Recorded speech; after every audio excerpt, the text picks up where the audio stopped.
مرحباً بكم مجدداً في هذا الصباح الأكاديمي المشرق بالعلم. نبدأه مع الجلسة الأولى بعنوان تصنيف الجامعات والاعتماد الأكاديمي في التعليم العالي. يشارك في هذه الجلسة الدكتور أحمد الكويتي، الدكتور ضاري الحويل، الدكتور خلف العبري، والدكتورة تاريا، ويدير الجلسة الأستاذ الدكتور فايز الظفيري. نصب عليكم متابعينا الكرام مرة أخرى، ونكرر ترحيب بكم بنا الافتراضية وعبر البث الرقمي، ونجدد الترحيب ونقول أهلا وسهلا بكم مرة أخرى. ونفتتح الجلسة الأولى من جلسات المؤتمر الأول للتطوير الأكاديمي في التعليم العالي التربية بجامعة الكويت. ولكن قبل المباشرة بفعاليات هذه الجلسة، ودي بالبداية الحقيقة ومن ضمن فعاليات هذا المؤتمر أن أعلن عن الفائز معنا في فعاليات هذا المؤتمر، وفي أفضل ملخص بحث عمل في هذا المؤتمر وتم من اللجان العلمية المتخصصة المتابعة بكل ما قدم إليها من أوراق وأبحاث علمية وملخصات كذلك للاطلاع عليها. وبعد الحقيقة إعلان اللجنة العلمية مشكورة باسم الفائز، والذي الحقيقة تحدث في موضوع خاص بالارتجال الاستراتيجي أداء القيادات الأكاديمية للجامعات السعودية في الأوقات الاستثنائية جائحة كنموذج. وهو اسم الفائز معنا الدكتور خميس فهيم عبد الفتاح عبد العزيز، مساعد الإدارة التربوية والتخطيط بجامعة القرى في المملكة العربية السعودية. نقول ألف مبروك للفائز معنا، وتمنياتنا لكل من قدم وشارك وأنجز الحقيقة المتطلبات الأساسية لتقديم الملخصات بالتوفيق إن شاء الله في المرات القادمة، على الرغم من أن الأبحاث التي قدمت وملخصات ذات جودة، لكن لابد أن يكون هناك من تميز. فنبارك مرة أخرى للدكتور خميس عبد العزيز، ألف مبروك. وبعد يعني أعزائي المتابعين معنا، نقول على بركة الله ونفتتح لهذا الملتقى والمؤتمر، مثل ما قلنا الالتحام الفكري والالتحام العلمي في قضايا البحث العلمي وطرح الموضوعات الشيقة في الحقيقة، لا سيما التي تؤكد على أهمية تصنيف الجامعات والاعتماد الأكاديمي في التعليم العالي. فاعذرونا يعني إن كنا قد أعلنا مسبقا بأن لغة إدارة الجلسات هي الإنجليزية، والإنجليزية اتفق عليه مع المشاركين معنا. Ladies and gentlemen, welcome to the first session of our conference today at the College of Education at Kuwait University. I would like to welcome our first speaker in this conference, who is Dr. Ahmed Al-Kuwaiti, and he is from the Deanship of Quality and Academic Accreditation from Imam Abdul Rahman bin Faisal University in Saudi Arabia, who is going to analyzing the impact of academic accreditation on QS ranking and strategies for improving universities' ranking performance. Dr. Ahmed Al-Kuwaiti, welcome to the virtual stage, and would like to hear from you about the topic that you are about to present. Thank you, Dr. Faiz Dhafiri. Thank you, Dr. Aisha Al-Azmi, for this invitation. Thank you for the invitation for the المؤتمر الدولي الأول للتطوير الأكاديمي في التعليم العالي, which is the first international conference in academic development for higher education, the new vision for the new era. Can I share my slides, please? I can speak to you, dear followers. on matters that related to encouraging our students and increasing their ambition to be great achievers, and also encouraging our universities to have an advanced ranking system. And this is what we are hoping, and this is what we are achieving. And I think if we think together and act together, this is where we reach our goals in a very short time. As Peter Singer said, thinking collectively and acting as a team. And this is the hope that we can do and practice in this conference. This is what we are looking for. Dr. Ahmed was just filling the gap. Please, if you are ready, go ahead. Thank you, Dr. Faiz. You did well. Yeah. Well, today for this conference, and as Dr. Badr mentioned, we are going to speak about ranking, accreditation, and where we are going with this, and how we bring them together, and what is the strategies for improving the ranking in our university, and where we are and what we need to focus on. In my introduction here, there is no doubt most of the universities in the world, they seek for accreditation. Some of them, they go for QA, some of them, they go for Saudi Arabia, NCAA, an American university, they have their own accreditation. Some of the Gulf Arabian countries, they have their own accreditation, like Oman, Bahrain, Saudi, and other parts in Europe as well. The status of this accreditation with our university stand in the World Ranking League, that's to provide a valuable reference and act as a platform for the student communities to choose what is the preferred study destination. And usually in Europe and America, they can evaluate the university according to that ranking. In our countries also, they look at it. Who's leading? They have the best KPI they can show. With all means, I will go through it. Universities go through hard checks to confirm they meet a specific standard laid by the accreditation bodies. Accreditation offers a method, consistent measure, lead to quality over the years.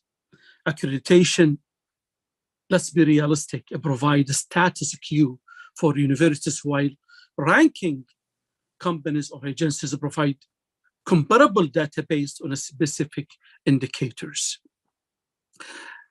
In our country, in Saudi Arabia, we have National Center for Academic Accreditation, which is the Commission of Evaluation and Training for universities as well as for academic program. They are taking care of accreditation.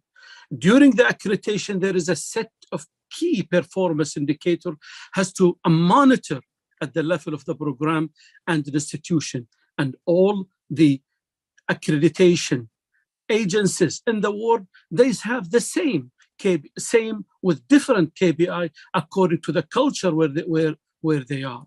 In Saudi universities, as a case study, I use it in my lecture here and my presentation with my experience, and that should define, measure, analyze their KPI, benchmark with a comparable institution, and we devise an action plan to improve their performance. And this is why what we are asking all the universities in Arab and Gulf areas, Arab countries, and in the world, always have the benchmark with others to the certain KPI you have. In Saudi Arabia now, we have it with other universities. We hope also to have it with other colleagues, universities in the Arab countries and the Gulf countries as well. Let's see this model. This is the model of monitoring KPI during accreditation. We have DMPIC, which is DMAC. We define the KPI we measure the KPI. When I say KPI, it's a performance indicator. We define it, we measure it, we analyze it. Then we go with the compare, either internal or we develop a corrective action until we close the gaps we have. Now, look at the monitoring framework here and these domains we have. We have academic services KPI. We have a student support service KPI.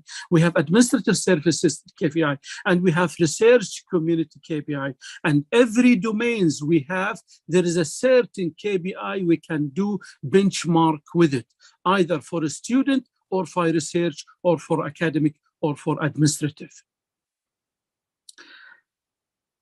The monitoring performing during accreditation, we usually, most of the accreditation bodies like QA, America, Saudi Arabia, Oman, Bahrain, they have the institutional accreditation standard, which is focusing in the mission and vision in the first one, and the second standard governance, and the third teaching, and the fourth student, and the fifth faculty, and in the sixth institutional resources, and also in the research, and at last, which is community partnership.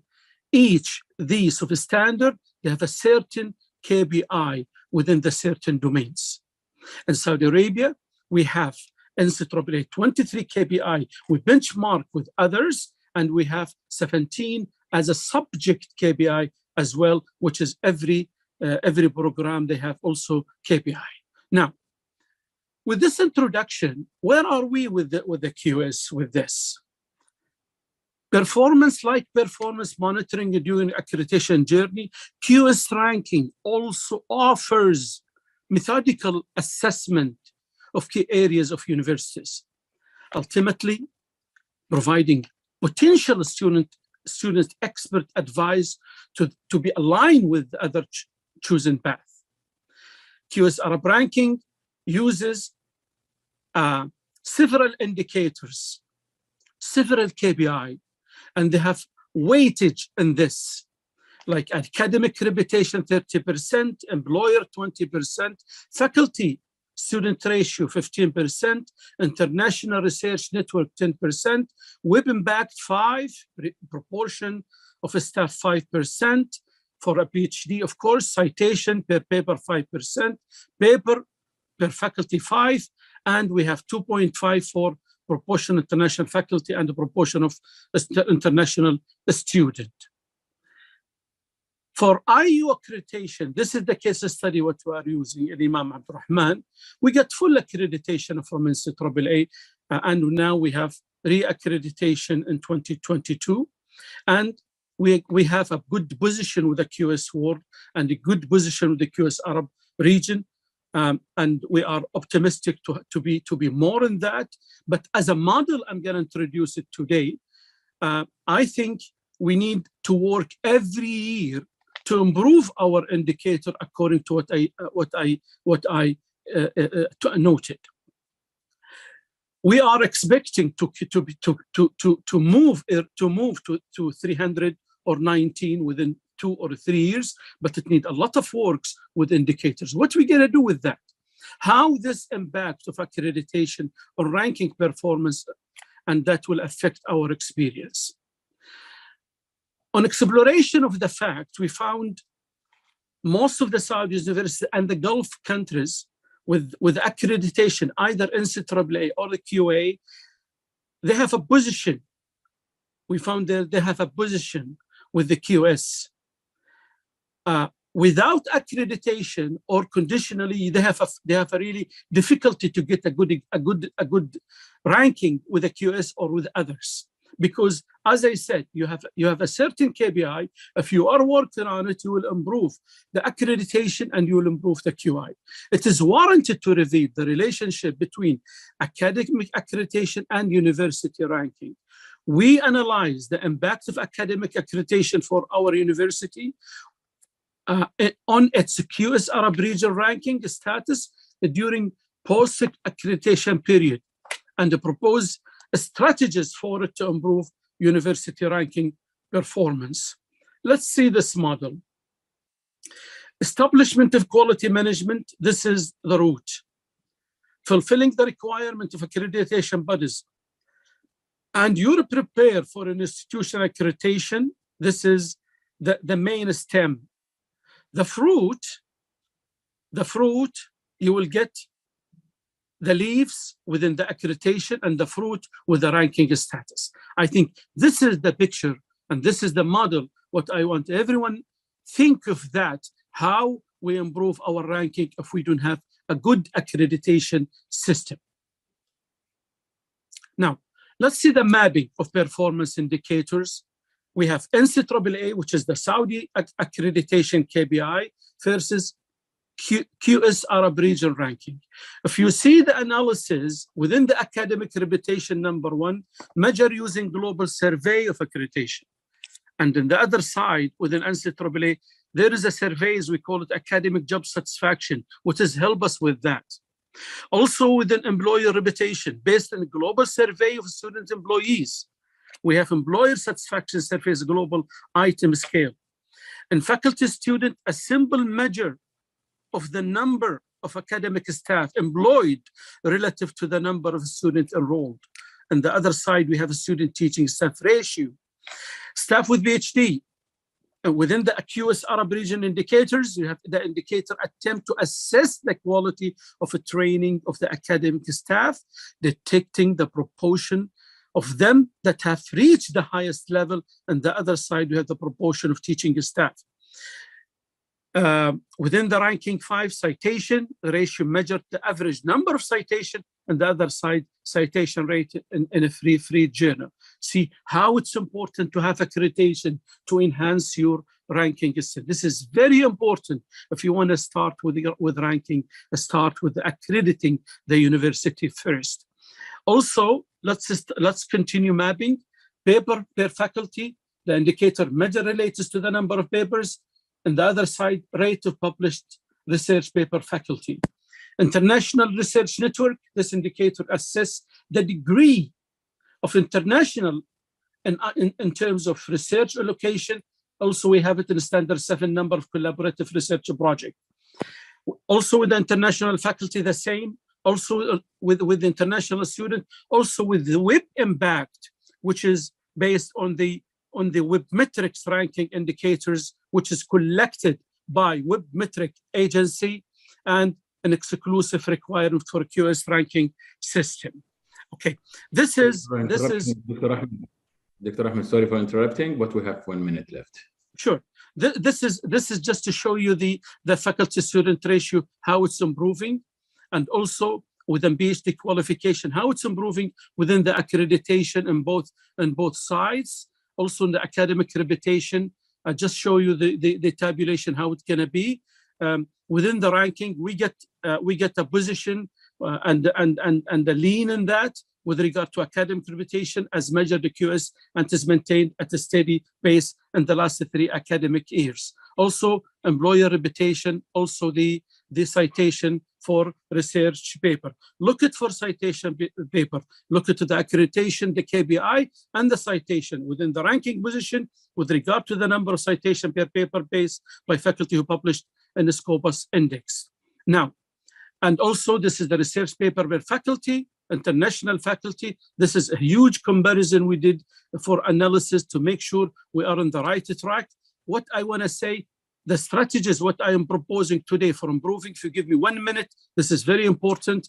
Improving for academic reputation, we have to encourage the faculty to share their innovative. We have to provide sufficient fund to faculty member. We have to create a separate web page and share good practice. And also to improve employer reputation, we have to establish an alumni career, organize industry academic, conduct regular and irregular employee surveys, and also build research capacity and create awareness and update faculty members with both Scopus. Then this is very important. Faculty, they have to care about it and encourage faculty member with job and fund advancement and reward. And also we have to create awareness among the faculty and they have to participate. We have to encourage the faculty to do more funded or non-funded research. We have to secure benchmark agreement with other universities, and has to be from the beginning as well. And also we have to provide essential transformation skills training to students. We have to care, as long as we care about faculty, we have to care about the student, create multicultural working, encourage international collaboration, also establish research and educational partnership. And last, we have to design innovative, user-friendly website. Website is important. Please keep working on it, because that's your image, what you're gonna have, and keep university your website. And last, should concentrate to enhance their digital platform. Thank you so much, Dr. Faiz. I have a lot to say, but 12 minutes, it's barely we can quickly. Thank you very much. That's great speech. And as you said at the end, our website is the window for the outside world, where we can express and articulate our indicators as you analyze and explain. Also, we should have a great articulation and help institutions to meet their anticipations of accreditation. Thank you, Dr. Ahmed. Which I can see very practical and can maintain sustainability and success. Our next speaker is Dr. Tarjay Turner. And Dr. Tarjay Turner, he is the acting assistant for institutional development at Kuwait University. Will speak on the topic of Kuwait University's rankings, opportunities, challenges, and the road ahead. And I hope Dr. Dari will give us this, and this is what we wish, honestly, to have great opportunities at Kuwait University. And please, Dr. Dari, help us to reduce that challenge. And welcome, Dr. Dari. Dr. Dari, again, we have 12 minutes for each speech. Thank you. Inshallah. Thank you, Professor Faiz, and thank you to the fantastic organizers for hosting us today. As introduced, I hope you can see my slides, but it's the title of my presentation is Kuwait University Rankings, Opportunities, Challenges, and the Road Ahead. So before I start, I'd like to have a couple of disclosures. So I don't have anything to declare that could be perceived as a conflict of interest. All the views and opinions expressed in this presentation are my own. They do not necessarily reflect the official policy or position of any agency that I work for or at. Unless otherwise stated, I borrowed the fantastic and lovely images from Google. So all the copyrights remain with the owners. So I just wanted to make these disclosures ahead of time. So, for my very light presentation, and thank you to Professor Ahmed, for laying out the foundation about the various ranking agencies and the experience in Saudi Arabia on how they nicely tackled accreditation as well as rankings. I'm going to highlight and give more specific, like a case study, if you will, highlight the opportunities, discuss some of the challenges, and envision a road ahead. And as Professor Faiz said, this is a journey, and inshallah, all together, we're gonna, hopefully go to better and places. So Kuwait University, for those of you that may not be fully aware, but it's a university with a long history. It was established in 1966. The picture you see on the screen is, from our new beautiful campus that we have. And when it's complete, inshallah, it will be the size of Kuwait City. So it's a huge project and provides us with a lot of, fantastic facilities and infrastructure. We do employ and have scholars from top-ranked universities from across the globe. Top-notch researchers, top-notch, faculty members. So, we have the academics, we have the human capital that would allow us to, excel really well. We also have various colleges across many disciplines. We have a diversity of undergraduate and graduate programs. The activities, in terms of research, they're also quite significant. And we have quite a lot of inventions that, came out from Kuwait University, and we're very proud of that. we also very proudly and across the globe, across the GCC, across Kuwait, we have many prominent graduates holding prestigious positions across the globe. And it's refreshing when we go and visit, different places. I know this conference is virtual, but inshallah, we get done with COVID and we see you face to face again. But it's very nice when we interact with many people and many of our colleagues, and we find out, that they either took a course at Kuwait University, they graduated from the university, they know a relative, their parents maybe, or so on and so forth. So, definitely Kuwait University, is one of the top universities within the region. However, like any other institution, we also have challenges, right? Especially when it comes to the rankings, because the rankings is a complex business. There are many overlapping responsibilities. And I think Professor Ahmed, when he was demonstrating, all the indicators and, making the parallels, you can see how much it will take, right, to improve your ranking. So it's not an easy thing, but rather it's an ongoing process. As a public institution, and I'm sure many of our colleagues within the GCC would recognize this, but as a public institution, we have to follow rigid rules and regulations. And some of these, it's not because of, whoever put these rules want us to suffer, but it's because of the checks and balances and, we are receiving public funds. So, there is some bureaucracy that unfortunately we have to deal with. At Kuwait University still, we have a limited number of PhD programs.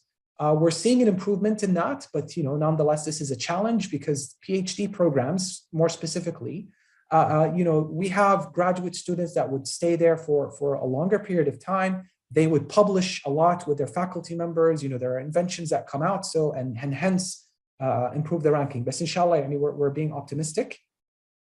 And also, last but not least, and this is, I think, affecting everybody worldwide, but there's a turbulent funding for the university in Kuwait, as well as the rest of the world. Public budgets are being cut, and unfortunately, the first thing usually that takes the hit is research and research funding. And if we cannot address that, then unfortunately, that it will still be a major challenge for our rankings. So I hope, inshallah, it will become better. But not to just focus and zoom in on the challenges and stay very pessimistic. I think optimistically, what I wanted to share with you as a member of the ranking improvement committee here at Kuwait University, there are many opportunities ahead of us that we'd like to leverage, and I think right now is the opportune moment. So we do have a new university law that gave a quite significant amount of freedom for the Kuwait University and any public university within Kuwait. The law is 76/2019. But also, recently, the University Council approved 7 initiatives that have been aligned with the Kuwait University strategy, and more specifically targeting how can we improve the process for improving the university, not only for the sake of improving our ranking. And this is maybe a pitch to all of the colleagues out there. Improving for the sake of ranking, I don't think this is an appropriate strategy. I believe we should improve all our processes, all our work to improve the university, to improve the services, to give more back to our community and to the science, and not necessarily to play a numbers game, if you will. So right now we're looking at, through these 7 initiatives, how can we deal with increasing our international diversity, both as students and faculty members. We're trying to improve and increase and encourage our faculty members to have even more achievements, improving our research ecosystem, enhancing the documentation and reporting, including the annual reports, which is something, again, very, very important. And I believe Professor Ahmed also pointed out to this. It needs to be documented, it needs to be communicated. We need to unify our data preparation and definitions because, we come from different backgrounds, and all these ranking agencies have slightly different definitions for different things. So we need to make sure that, we're communicating clearly and well with internally and externally, improving our online presence, whether this is our website or our social media or, the professional networks that are now becoming, more electronic and ingrained in many parts of our lives. And also, we have this, fantastic initiative, inshallah, we're very excited about, which is, KU Proud. We want to, revisit that, being a Kuwait University graduate should make you proud. Networking with our alumni, as well as networking with our stakeholders at the workplace, right? And making sure that we're aligned with, the job market needs. And lastly, is how can we improve or allow our students to get engaged in cultural as well as sports activities? Because, in many universities, that is how we can get our young students engaged and fully involved. And so for the interest of time, I would like to call this presentation to a close. I'm happy to take any questions later. This is my email in case you need to contact me. And thank you again for the opportunity for allowing us to present. Back to you, Professor Faiz.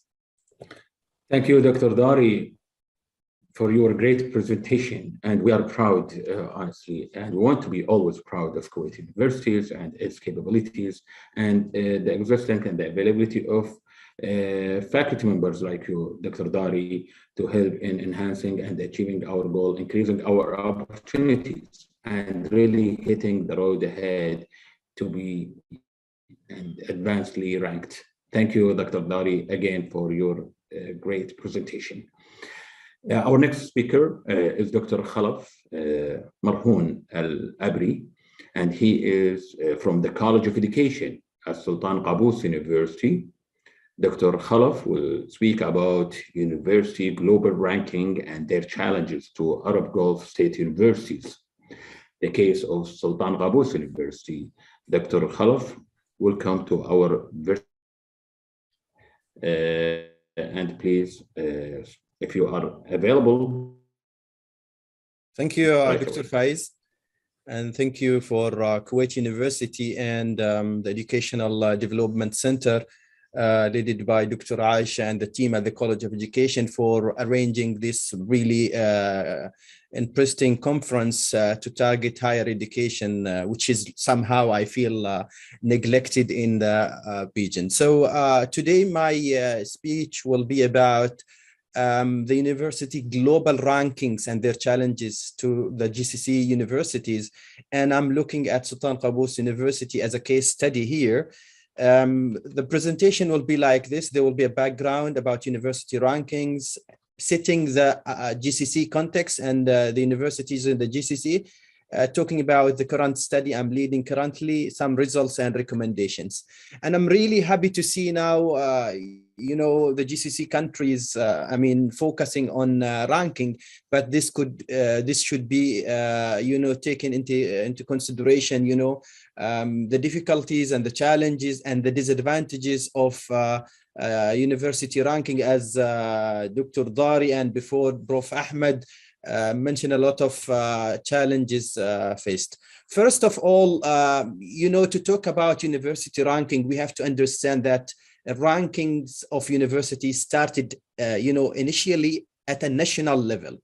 And then it, because of, of globalization and, internationalization of the higher education system, we saw a movement and a wave to reach international context. And you find countries, governments and universities trying to enter this race of, and this battle of excellence or ranking, as Hazel Kern, described ranking as a battle for excellence between universities. But there are a lot of issues here that we have to understand, and we will look at the Arab Gulf state universities and their context. And when you compare a university in Oman or in Kuwait with a university in the USA, there should be like some considerations. So now, as I mentioned, it becomes as a high interest and a great importance to universities, governments, and for specific, if we talk about Oman, in our Oman Vision 2040 ranking has been put as an indicator of excellence for universities. The Omani government is looking to have 3 universities in the top QS system by 2030 and 4 universities by 2040. And we look at some of the challenges that really they are in place for the private, in specific private universities. Oman was only having 2 public universities. One was formed just last year with merging of some, colleges beside Sultan Qaboos University. A very important context to understand here related to ranking, that the universities in the Gulf are not mature in terms of age compared to other universities in the US, in Canada, in the UK. And those rankings, international ones, are comparing universities not in terms of age or in terms of, there are metrics that Prof. Ahmed, for example, mentioned about the QS ranking system, the 6 metrics that he mentioned, or the indicators. And if you look at them, there will be some disadvantaged universities because of their age, because of their context, because of their national requirement, as we will have to see that much. The universities in the Gulf region is linked to national needs and labor market. And if we look at the metrics of the international rankings, we will see that, I forgot to mention at the beginning that there are more than 11 international ranking systems around the world. And we will see that universities have to take one of those in specific to focus on them, from my point of view. And if we look at also to the Gulf University, you will find them are starting only recently to focus on quality assurance and accreditation, and following the the foundation or the establishment of those quality assurance and accreditation bodies in the Gulf, like Saudi Arabia, Oman, and Bahrain. We will find that it's just started recently in the last 10-15 years. And also, so one of the issues that we are facing in the higher education systems in the Gulf, the continuous reforms that we have, which also affect, and these continuous reforms also sometimes connected to our national needs and requirements and the labor market, which do not give the universities enough room to align and to work towards rankings. How rankings is important for the GCC beside or versus the challenges or the difficulties that I mentioned, it compares our performance to other universities around the world, also to determine the weaknesses and strengths of GCC universities. And this is where we can do a lot of planning and policy making for the long term based on those ranking. Also, it adds prestige to GCC universities, and we see now comparing the Arab region universities, although it has some disadvantage, but it's good also to see your performance among the Arab countries. Also, when you are higher in the ranking, you can attract high caliber staff and students, international students in specific, also developing healthy competitions based on those ranking, and also it leads to quality assurance. This study that I'm talking about today, I got a funded project on global ranking and putting a roadmap for Omani universities based on Oman Vision 2040. And based on this, I'm trying to conduct small studies. This is one of them, to see the challenges of SQU, and also to look at it at a bigger level at the Gulf region. And also, I will mention some of the efforts done by SQU currently, or Sultan Qaboos University, to appear in the global ranking. And in specific, we will talk about the challenges. The study method is qualitative in nature. I did the focus group interviews with middle-level leaders from Deanship of Research, Deanship of Registration, International Cooperation Office at the university, the main library, and a number of assistant deans from colleges. Also, I analyzed some of the university strategies, in specific the current one, which is 2016 to 2014, and also some reports produced by the university and plans. The results here, I mean, the primary results shows that SQ, Sultan Qaboos University, in a race to create plans and mechanism to appear in the top list of the league tables, which is, to me, sometimes this diverge the university,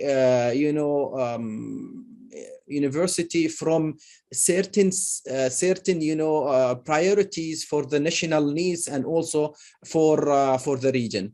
Also, my interviewees pointed out that SQ was under pressure by the government and the society. By the government, when we see that the Omani government is putting in its Oman Vision 2040 that 3 universities have to be in the top 300. In specific now, SQ is ranked 368 in the QS ranking system, while no other university until now appearing in the QS system. And this is really a challenge in the next 10 years. Also, pressure by the society, we do always see in the social media currently that the people in Oman is really criticizing Sultan Qaboos University if it goes up or down, and this make pressure to the top leadership to start making certain strategic projects and priorities and plan towards ranking.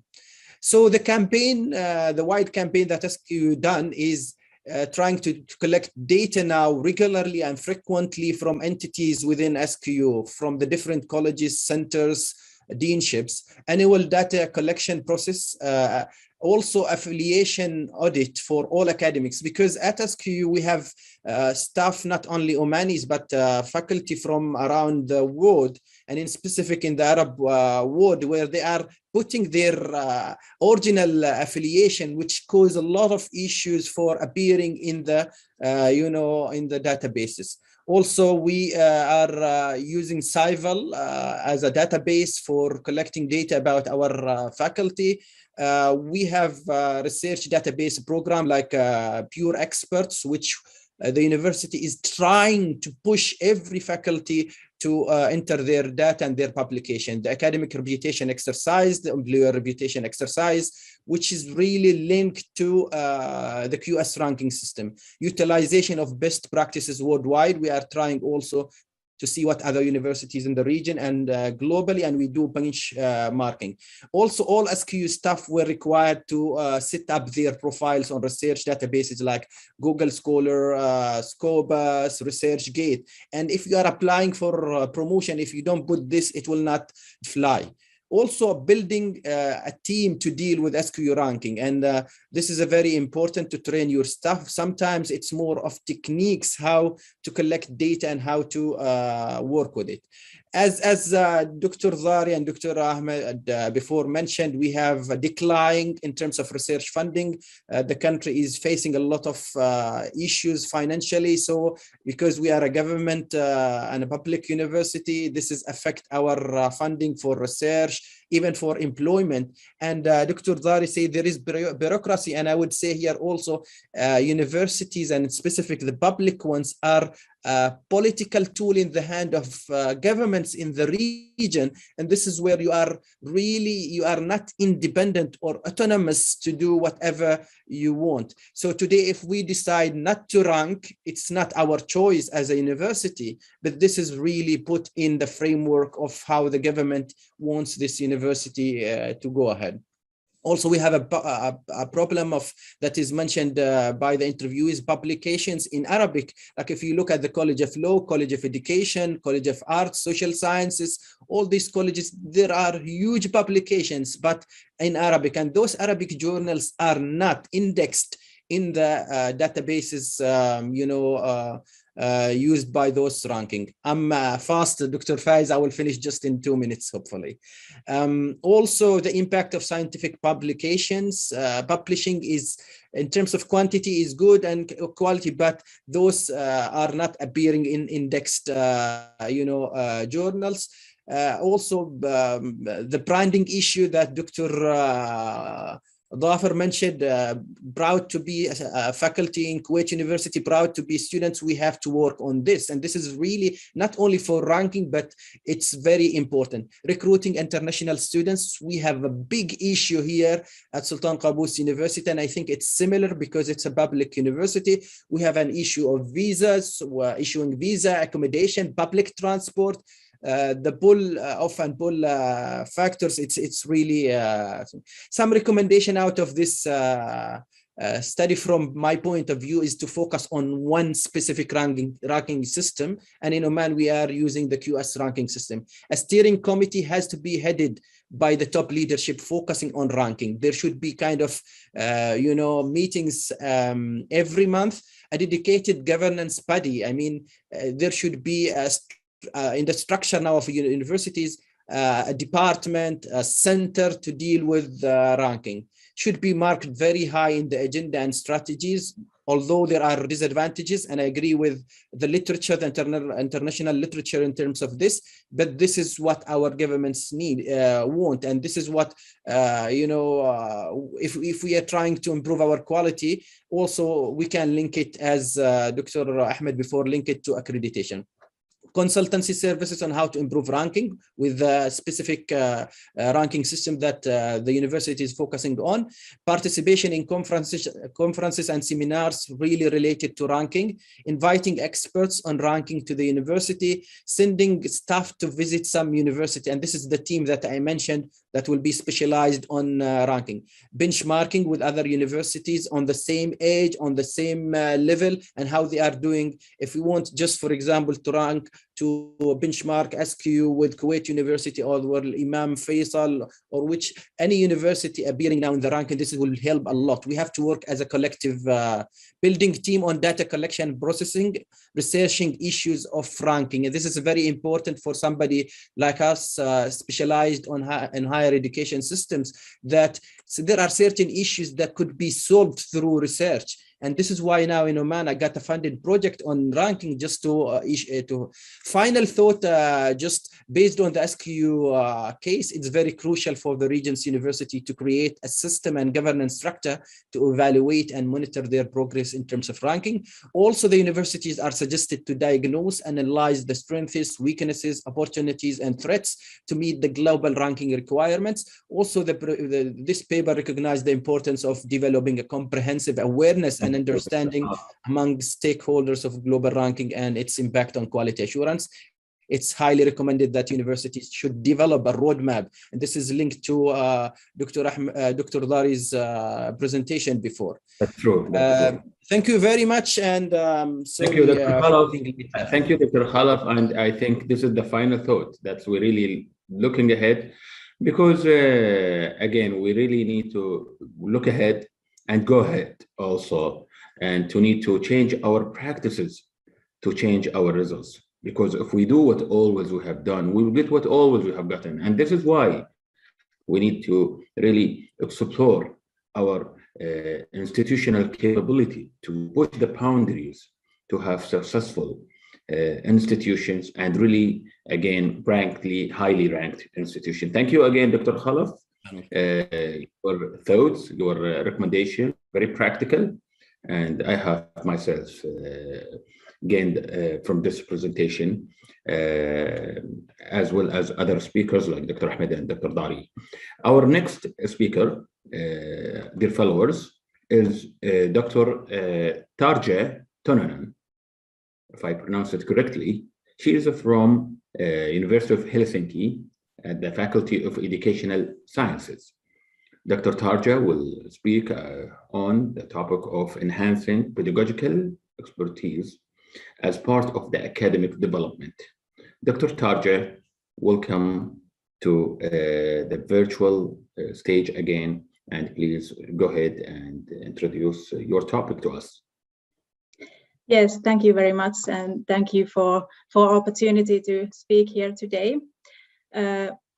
as you said, my topic today is enhancing pedagogical expertise as a part of the academic development. Topic is a bit different than the other previous studies has been, but I hope that it gives you new insights to these quality issues and quality enhancement, especially in quality of education and quality of teaching. I do research on higher education teaching and learning, and I teach university pedagogy to our research and teaching staff, so that is my background. So a little bit of introduction to this topic. Pedagogical expertise as a part of the university teachers' academic expertise is increasingly recognized in universities, and interest of pedagogical training of university teachers has also grown as the quality of education is nowadays emphasized. And different kind of pedagogical training is provided for university staff members to enhance their pedagogical expertise and to support their academic development. There is evidence that pedagogical training has positive influence on teachers' conceptions of teaching and their teaching practices and self-efficacy beliefs, for example. So many positive impacts on pedagogical training. Pedagogical expertise can be conceptualized in many ways, and in this presentation I give you one example how we have explored and discussed it in our studies. Pedagogical expertise can be reflected in conceptions of teaching and learning, so how teachers think what it's teaching, what kind of role teachers have in teaching, so that kind of conceptions it can reflect it. Also, it can reflect on approaches to teaching, so what kind of intentions teachers have, what kind of strategies they used in their teaching situations. And previous studies have identified two approaches, so learning focused or student centered approach, and then content focused or teacher centered approach to teaching. And there is evidence that this kind of learning focused approach is related to students' deep learning, to quality of learning, and this kind of approach really activates students in these learning situations. Students are not just passive recipients of information, but they are actively involved in learning and teaching situations. And then pedagogical expertise also reflect pedagogical practices which the teachers use, so different teaching methods, activations and assignment that teachers apply in teaching. And these conceptions are really related to each other, so if you have some kind of conceptions of teaching, it reflected your teaching practices and so on. So in this presentation, I aim to give you an overview of university pedagogy training in Finland, and especially at our university, at the University of Helsinki. And then I will give you and present the empirical evidence of teachers' pedagogical expertise, so how pedagogical training and teaching experience are related to teachers' conceptions of teaching generic skills and teaching practices, and how are pedagogical and ICT training related to their approaches to teaching in online and the use of the digital tools. So these are the research questions that I will answer in this presentation. So first, the university pedagogy training in Finland, it has been systematically organized since 1990s. And nowadays, all Finnish universities offer this kind of pedagogical training for those who are willing to participate. At some universities, the training could be mandatory, but usually it is voluntary basis is organized. In most Finnish universities, it is possible to take 10 credits of university pedagogy, and the largest universities, such as University of Helsinki, we offer 60 credits of this university pedagogy courses. And these courses are usually very collaborative, reflective, and quite long duration, because there is evidence that workshops, for example, are not enough to change really the teachers' conceptions or their teaching practices. So it takes time. So that's why it is important to have longer courses as well. And nowadays also online pedagogical training courses are available, not only because of this COVID situation, but also before COVID we have organized some online pedagogical courses because there are need for those courses, and in online courses we can take more participants in those courses than traditional contact courses. Here you can see the structure of our pedagogy courses, the 60 credits. So basic studies include 5 courses, which covers basic conceptions of learning and teaching and planning a course, assessment, supervision. So basic conceptions which are related to teaching and learning. And then subject studies goes deeper and covers, for example, challenges in learning, pedagogical leadership, and also university pedagogical research. So teachers do research. They studied their own teaching, for example, or their own students. So they do also research in our courses. So this is the structure of our courses. So then I move on the empirical evidence. So what kind of role of the pedagogical training have the development of pedagogical expertise and this and more qualitative teaching. So the following results that I will present, they based on the 2 research projects that we have had. First was supporting students' learning of working life competencies in higher education, university teachers' perspective. We conducted a survey from our university teachers and we explored the relationship between teachers' conceptions of teaching generic skills, their pedagogical practices and pedagogical training. And the other study was about the teachers' use of the digital tools in distance teaching. It was conducted during the pandemic in 2020, and we explored the relationship between the use of the digital tools, their approaches to teaching in online, and their pedagogical training and ICT training, and the relationship between those concepts. In both studies, participants were teaching staff from different disciplines and career stages, and a majority had some pedagogical training, and their teaching experience varied from 1 year to over 10 years of teaching experience. Then the key results.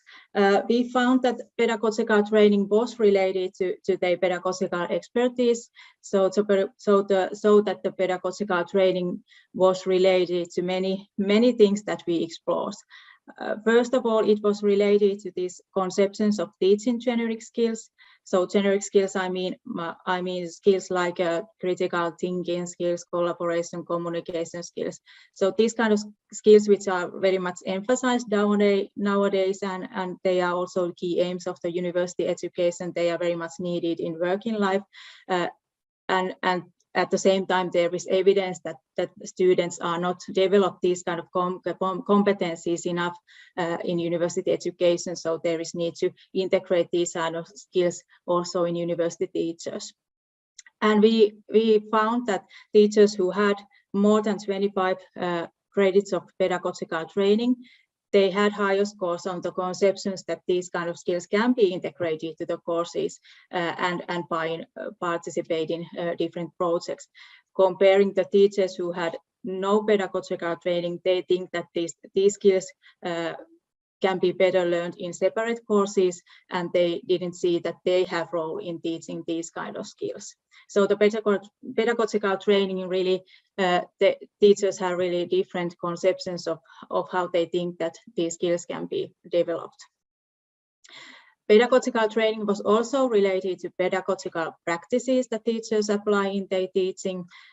So teachers who had pedagogical training, they had more integrating theory and practice, sharing experiences and reflection and feedback in their teaching. So these kind of elements that also support, for example, learning of generic skills and really activate students in learning. These kind of elements were used more among teachers who have pedagogical training. Then the use of the digital tools in this COVID situation, we found that teachers who had pedagogical training used digital tools for delivering information, but also for activating students. Comparing those teachers who had no pedagogical training, they used digital tools only for delivering information, not so much for activating students as well. And the approaches to teaching in online, again, teachers who had pedagogical training, they applied more learning-focused approach. So they really try to activate students in online, also in online, and use this kind of approach in their teaching more, comparing to the teachers who had no pedagogical training. Then we also explored the teaching experience and how it was related to conceptions and practices, and we found that teaching experience was not related to conceptions of teaching generic skills, but it was related to their teaching practices. So that teachers who had over 10 years of teaching experience, they had more elements of integrating theory and practice and reflection and feedback in their teaching, compared to the teachers who had less than a year of teaching experience. So also the teaching experience had some relation to these conceptions, and not conceptions, but these practices. So to conclude my findings, the results highlight the role of pedagogical training enhancing teachers' pedagogical expertise, and this pedagogical training has many positive influences on conceptions and also the practices that support students' deep learning and learning of generic skills as well. It was also shown that short courses or small amount of pedagogical training are not necessarily enough to have an influence on pedagogical expertise, and that teaching experience does not alone support the development of pedagogical expertise. So it is important to provide long-term pedagogical training for teachers, and it requires also the faculty level support that this pedagogical training is seen as a part of academic development and development of teaching and quality enhancement in a more broader level. So that was what I have to say, and now I would really like to thank you for your attention. Thank you. Thank you, Dr. Tarjay. Thank you very much for this wonderful presentation. As you said, pedagogical expertise and practices needs to help institutions and individuals to increase awareness in both conceptual and social level on the digital shifting, and also to be ready, to increase readiness and to increase the acceptance of new practices, either pedagogically or even institutionally or even technologically. And this will eventually lead us to have more orchestration among individual and institutional needs. Thank you again, Dr. Tarjay. Thank you all, our great, fabulous speakers, Dr. Ahmed, Dr. Dari, Dr. Khalaf, and Dr. Tarjay. And just before we terminate our session, and this is the first session, I would like to open another floor, I would say the cyberspace, for any of our participants who are following us online now to have any comments, feedback, questions to our speakers. I would be happy to receive any, if there is any comments. Otherwise, I would thank you all again for this presentation. Thank you for being with us. And it is a wonderful opportunity for Kuwait University, specifically the College of Education, to host great professors like you, doctors from the Gulf region and from Helsingin University, thank you all. Just as according to our schedule for the day, we have now a short break, 15 minutes, about 15 minutes, and I will get the stage again to our dear colleague, Mrs. Anwar. Anwar, I'm back to you. Thank you again. By the way, Anwar is a very great assistant for us. She is helping in many things, and also I can witness when she was one of our graduate students at Kuwait University. She was a wonderful and promising researcher. Anwar, I'm back to you if you're there. أهلا وسهلا دكتور. حضورنا الكريم، نلتقي بكم بإذن الله بعد الاستراحة القصيرة في تمام 10:45 نترككم الآن مع الاستراحة. شكرا جزيلا لكم.